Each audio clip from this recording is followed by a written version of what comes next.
Welcome to the channel for the first time viewers. Welcome back for my existing subscribers. Today we're going to talk about Intel versus AMD, specifically the 7950X, which I have, and the 13900K, which I have. So I have 5 points. We're going to talk about the platform cost, the in-game performance, for me at least, the ease of overclocking and the maintenance that comes along with that, the ease of cooling the CPUs, and I'll give you all my final thoughts of which one you should get. Let's start with the platform costs. If you have an Intel, whether it's a 12700, 12700K, or any 12th generation Intel and a Z690 or a B660 board, this is where typically Ryzen would have the advantage with the AM4 platform.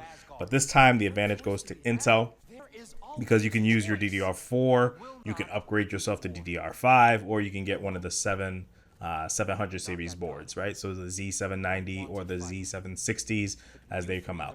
So that's just one thing where, again, if you already have really good DDR4 RAM like I do, the 13900K actually let me stay in Gear 1 and Command Rate 1, and I was able to get 4133 C16 on my RAM, so the Patriot Vipers that are in my description. Now, on the flip side, if you are a brand new builder, this is not going to matter as much. And I'm sure you've heard this a ton of times because if you don't have anything, you're starting from zero anyways, although it's still going to be a little bit less because you're going to have more options on the Intel side to get a decent board from the Z690 series versus having to go with the X670 or the X6 or the B650 on the AMD side, right? So the AM5 socket, they're all new. Versus the Intel, you can go new, which I would recommend if you're starting from scratch. But if you're looking to save some money, that would be a good place to go. Just make sure that you buy a board that supports BIOS flashback if you're going with a Z690 or a B660. Next, I'm going to talk about the in-game performance. The platform cost nod goes to Intel, but the in-game performance also goes to Intel. Now, with the 7950X, it's no slouch. You're not getting a card or a chip that is bad at games. But what I will say is that depending on the GPU that you go with, and if you're in this high tier, top of the line, cream of the crop CPU market, whether you're playing at 1080p, 1440p, and even sometimes at 4K, typically if you have a high-end card like a 4090, maybe even the 4080, right? That is where you're going to want that faster Intel CPU because that is, again, going to push that card a little bit further in my experience. I've tried the PBO from, I can't remember buddy's name. I'm going to put it into the description, but the -15 offset, and it helps. It helps with temperatures, and sometimes you can get higher clock speed on the AMD side, but at the same time, when I popped in that 13900K, it immediately was able to fulfill in Warzone my my actual needs for the 4090. So that was really good to see. I didn't think that it would be that big of a jump, which is why I was very happy. And then one thing that was also going to take me to my next point, the ease of overclocking. This is actually something that I don't have the craziest cooling setup. So when you talk about the ease of overclocking, it needs to fit within either my 280mm Arctic Liquid Freeze 2 or Liquid Freezer 2 or my Corsair H150. Those are my two coolers. It's a 360mm and a 280mm, right? Both really good. It's not like they're bad, but at the same time, they both, I'm not going out to get liquid cooling or custom loop just to be able to get a new CPU or overclock it to 5.4 gigahertz or something crazy like that. So when it comes to the ease of overclocking, I would actually give the nod to AMD. And now that I'm, kind of going through this video, thinking of the name of the channel is Optimum Tech. So using the Optimum Tech negative PBO offset, you can try -30 if you have a golden sample chip. It just uses less voltage and will allow the chip to stay cooler while under load, whether it's gaming or whether it's Cinebench. But the cool thing about it is that as you start to, play something or you start to do a Cinebench run, you can get higher clocks from that PBO offset.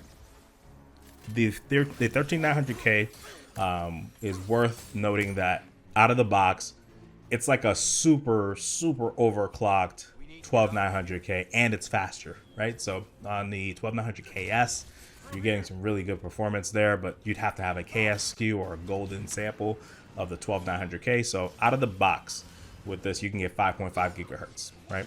And I've run games at 5.7 gigahertz. I just want to keep my temps under 70 degrees.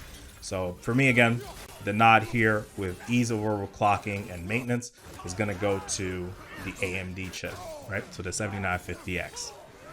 Ease of cooling is going to be our next topic. So both chips are pretty easy to cool. Contrary to what you see on a lot of videos from the tech reviewers. And even though this comparison is a little bit later, I'm assuming that you've seen other videos as well. But overall, I think in games, 65 is a high for me on the Intel side. Now, when it's doing shaders, you can creep up into the high 80s and the low 90s. But at the end of the day, when I'm playing a game, I'm usually anywhere between 50 to 65 degrees. On the AMD side, I locked my cores to 5.2.5 gigahertz, so 5.25 gigahertz. So that is literally running at anywhere. I think the highs for me is 60 there.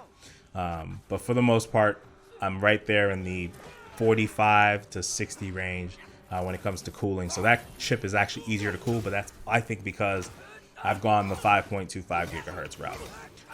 It would have been a win for Intel, but because I was able to go ahead and get the 5.25 gigahertz, stable on all cores, so all 16 cores, that's why I kind of rolled with the AMD on this one. But it's a toss-up because you can easily go 5.5 gigahertz on the Intel side, which I've done at 1.24 volts, and that will keep your temperatures under 60 while gaming. So 100 megahertz difference. Again, as I mentioned earlier, I run mine at 5.6 gigahertz and then 4.3 gigahertz on the P cores, or on the E cores, sorry.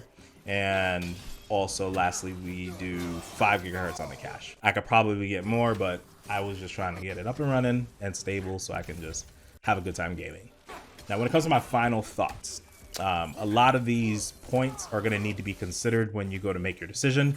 But at the end of the day, if you're just trying to build the fastest system that you have or leave headroom, the best way that you can go is with the Intel 13900K. If you're looking more of an investment into a platform, the AM5 is going to be the better choice. So that 7950X. We're expecting to have some 3D V-Cache CPUs that come out next year. So they're going to be significantly faster, probably faster than the 13900K in either all or some games, right? Or scenarios. So just like the 5800X 3D is a fantastic chip, we're expecting some kind of 7000 series X3D chip to come out.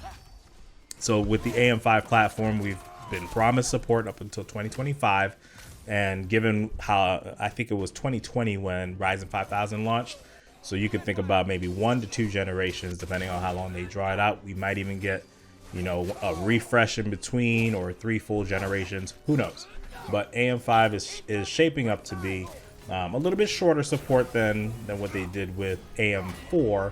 But there were some issues, and they did keep their promise for the most part on the 5 years of support with AM4. I think they said 5 years, I think is what it was. Because people were trying to use like 5950Xs on B350s, right? So super basic boards.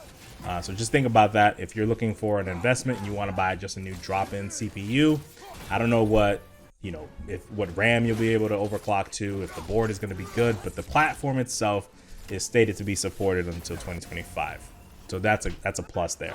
But if you're just trying to build the fastest now, you want that headroom to be able to maybe slide into a 4090. Once you are able to get your hands on one, then the 13900K is definitely the play here. And if you're a creative, both of these CPUs are more than what you need. But from what I've seen, especially on channels like Tech Notice, the 7950X is better for V-Ray and other 3D rendering workloads as far as that goes. So, that's just me parroting what I've heard there. That's not what I do. I usually just render videos, do a couple quick edits, a couple transitions, maybe an effect here and there, and then color correct, and that's it, right? So I'm a super basic editor, but if you're looking for something along those workstation CPUs, then again, leaning more towards the 7950X. Hopefully this video has helped you all a little bit, since I have both CPUs. If you have any questions, feel free to ask me. But yeah, I will catch you all on the flip. Thanks if you're still here. Again, one of my favorite ones. Go ahead and write Cheetos in the actual comment section. I'll go ahead and give y'all a little heart. All right, y'all be easy. Deuces.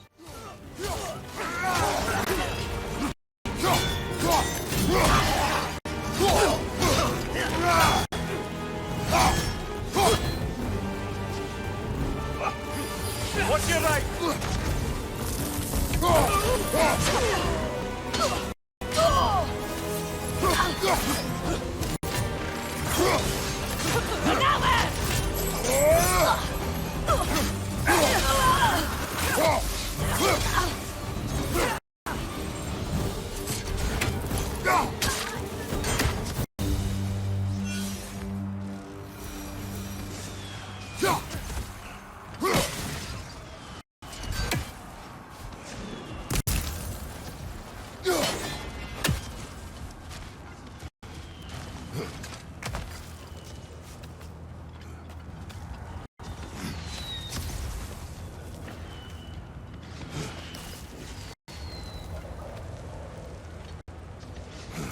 Can we leave now, please? Almost there. This way.